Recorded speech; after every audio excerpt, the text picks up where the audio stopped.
کبھی حالات ایسے ہو جاتے ہیں کہ انسان کوشش کرنے کے باوجود تنگ دستی سے نہیں نکل سکتا. یوں محسوس ہوتا ہے کہ آپ سونے کو ہاتھ میں اٹھائیں تو وہ مٹی بن جائے. زمین پاؤں کے نیچے سے سرکنا شروع ہو جاتی ہے. ہر جگہ ناکامی اور لوس کا جو ہے خوف طاری ہوتا ہے. وہ ڈر کر پریشان ہو جاتا ہے.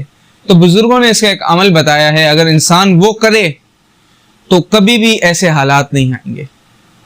وہ عمل یہ ہے کہ ہر فرض نماز کے بعد آپ نے اول و آخر درود شریف پڑھنی ہے. درود ابراہیم پڑھ لیں یا چھوٹا سا درود صلی اللہ علیہ وسلم پڑھ لیں، اور 7 مرتبہ سورہ قریش لإیلاف قریش ایلافہم رحلۃ الشتاء والصیف فلیعبدوا رب ھذا البیت الذی اطعمہم من جوع وآمنہم من خوف.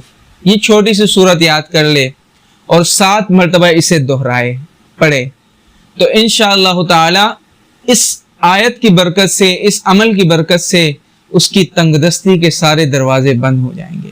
یقین کریں ہزاروں لوگوں نے اس نسخے پر عمل کیا، اور وہ لوگ جو ایک وقت کی روٹی کے لیے، طعام کے لیے، کھانے پینے کے لیے پریشان رہتے تھے، اللہ تعالیٰ نے ان کو اتنا نواز دیا کہ وہ ایک وقت میں اگر سال تک 100 لوگوں کو بھی کھلائیں تو ان کے رزق میں کمی نہ ہو.